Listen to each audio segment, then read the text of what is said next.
After 3 years of dating, Princess Martha Louise of Norway announced her engagement to Gwyneth Paltrow-approved shaman Durek earlier this year.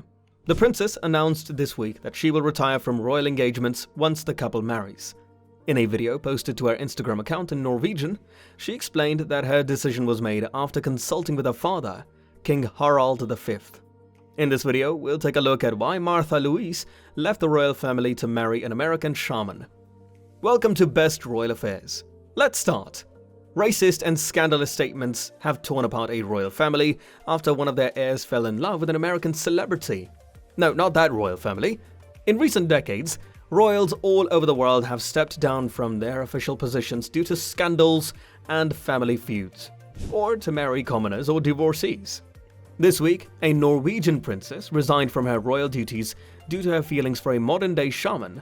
Princess Martha Louise, the 51-year-old daughter of King Harald and Queen of Sonja of Norway, married Durek, an American celebrity shaman and inventor of the Spirit Optimizer, a healing amulet that he sells on his website for $222 in June.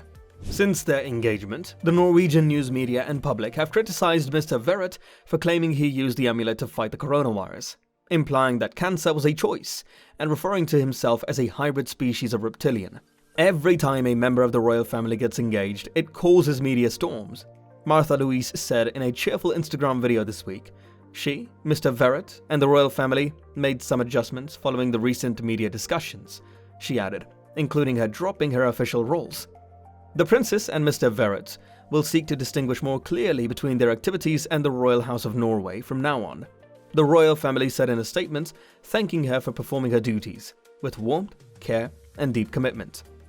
Martha Louise's title will remain, but the couple will not indicate an association with the Royal House of Norway in their social media channels. Martha Louise stated that the decision was mutual, and King Harald stated on television that he and Mr. Verrett agreed to disagree. Louise's interest in alternative treatments, as well as her claims of clairvoyance, predate her relationship with Mr. Verrett by a long time.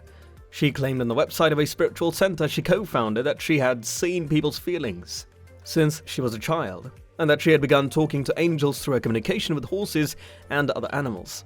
Her celestial encounters inspired her to co-found the center 15 years ago, where students are encouraged to find their inner source of truth and communicate with the angels and the divine universe. Ask your guardian angel if there is anything it wants to tell you, she instructed participants in a broadcast workshop.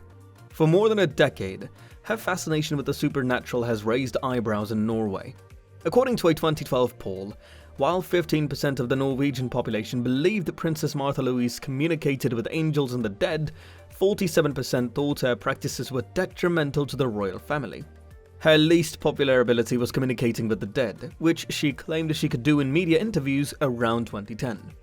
One of Norway's most famous clairvoyants at the time, the Snasam man, told the Norwegian newspaper VG that it was impossible to communicate with the dead, and the bishop of the Bjorgvin diocese in western Norway called some of her medium activities highly objectionable at the time.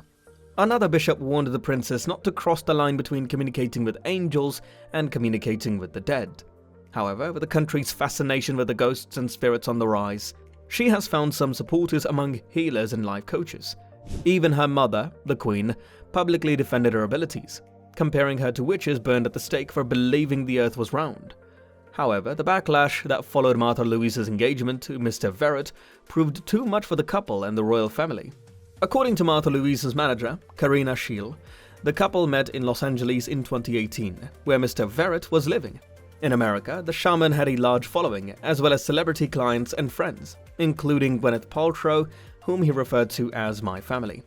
In 2019, the princess invited Mr. Verrett, joined her on a tour called The Princess and the Shaman in Norway. However, in Norway, the shaman was condemned for spreading unscientific beliefs, which the couple largely dismissed as racism against Mr. Verrett, who is black. An Instagram post from before the engagement, in which Mr. Verrett described himself as a hybrid species of reptilian and Andromeda, who came to shake up the system, was deleted. But screenshots of it were published by the leading Norwegian newspaper. Mr. Verrett has stated that he believes in conventional medicine because it saved his life. However, he also preaches the virtues of alternative medicine. Mr. Verrett wrote in his 2019 book, Spirit Hacking, that he went around hospitals asking cancer patients, including children, "Why do you want this cancer?" and cited relationship problems as potential causes. He went on to say that doctors might prescribe chemotherapy because drug companies pay them a huge check.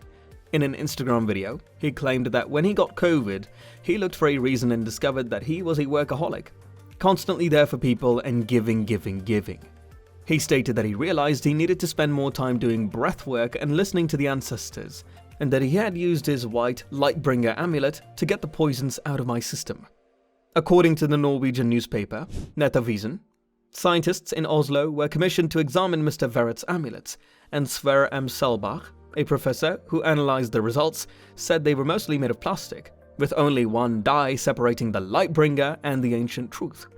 In a Facebook post, Norwegian journalist Ingeborg Seneset called the amulets pretty shams, and said the princess's name should not be used in commercial collaboration with someone who promotes unscientific notions. In the Instagram video in which Martha Louise officially announced her resignation, she stated that she would no longer support various organizations and stated her belief in scientifically proven healthcare. However, she believes that acupuncture, yoga, meditation and crystals could be beneficial. "I have decided that I will not continue my official duties as a protective for various organizations at this time," she said. "There will be someone in the family who will take over my role. I wish the organizations the best of luck with their important work." She went on to say that the decision was made in a loving and respectful manner. Princess Martha Louise and Durek Verrett are seeking to distinguish more clearly between their activities and their association with the royal house. The royal house said in a statement, as a result, they will not mention their affiliation with the Royal House of Norway in their social media channels, media productions, or other commercial activities. Though she didn't directly address the uproar surrounding her relationship with Durek, who will be the first black man to marry into a European royal family, a few of her comments hint at it. "I am concerned about health and research, and I have health education as a physiotherapist, and respect conventional medicine," she explained. "I consider alternative medicine to be a valuable supplement to conventional medicine." When Martha Louise decided to pursue a private career, she stopped using the title Her Royal Highness for work in 2002. Her first marriage, with writer R.E. Ben, ended in divorce 2 years before his death in 2017. Martha Louise opened up about the controversy that erupted when her relationship with Durek became public, particularly due to his background as a spiritual healer. In 2020, "To be honest, I'm not sure I can say much about it. It's very contradictory," she said. "You're more open to it here in America. It's very controversial in Norway. I should be with a CEO, lord, or someone of some high rank. Being with a shaman is very out of the ordinary. It's insane." For years, Martha has been able to establish a separate life for herself in California, almost as if her family said, "Try it out, and if it doesn't work, you can come back," and decided not to return. We'd believe it if you told us there was some shady stuff going on behind the scenes. Most families have shady dealings, especially old royal houses in countries with little diversity. The Norwegian royals, on the other hand, do a much better job than the Windsors and the Dutch royals at keeping their family feuds quiet and civil in public. But that being said, it's time to end our video.